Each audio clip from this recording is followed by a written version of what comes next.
தன் எல்லையை காத்திட எந்த எல்லைக்கும் போகக்கூடிய இந்திய மாவீரனின் கதை போரஸ் தினமும் இரவு 8 மணிக்கு காண தவறாதீர்கள் உங்கள் தந்தி1 தொலைக்காட்சியில்.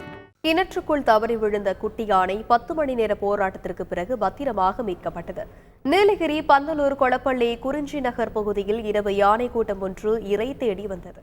அப்போது அப்பகுதியில் உள்ள 30 அடி கிணற்றுக்குள் குட்டி யானை ஒன்று தவறி விழுந்து தத்தளித்தது.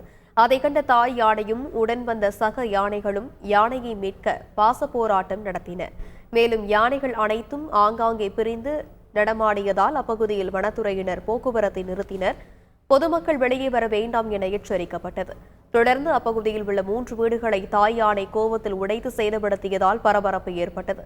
வனத்துறையினர் கிணற்றின் அருகே JCB இயந்திரம் மூலம் பள்ளம் தோண்டி மீட்பு பணியில் ஈடுபட்டனர். தாய் யானை வருவதை கண்டறிய வனத்துறையினர் ட்ரோன் கேமரா மூலம் கண்காணித்தனர்.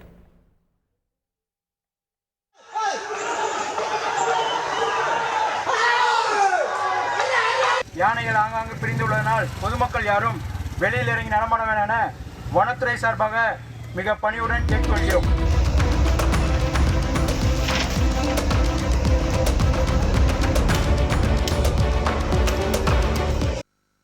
நான்கு மணி நேரம் அந்த பகுதியில் பள்ளம் தோண்டப்பட்டு குட்டி யானை JCB இயந்திரம் மூலம் கயிறு கட்டி 3 மணி நேரத்திற்கு பிறகு ஒரு வழியாக பத்திரமாக மீட்கப்பட்டது.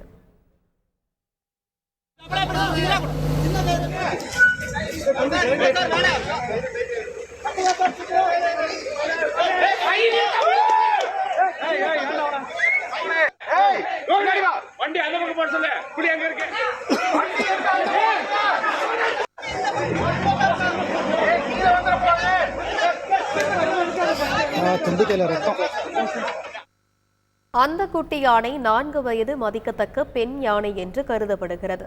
3 கிலோமீட்டர் தொலைவில் உள்ள தாய் யானையிடம் தானாக சேர்ந்துவிடும் என்பதால் வனத்துறையினர் குட்டி யானையை கண்காணித்து வருகின்றனர். தன் எல்லையை காத்திட எந்த எல்லைக்கும் போகக்கூடிய இந்திய மாவீரனின் கதை போரஸ் தினமும் இரவு 8 மணிக்கு காண தவறாதீர்கள் உங்கள் தந்தி1 தொலைக்காட்சியில்.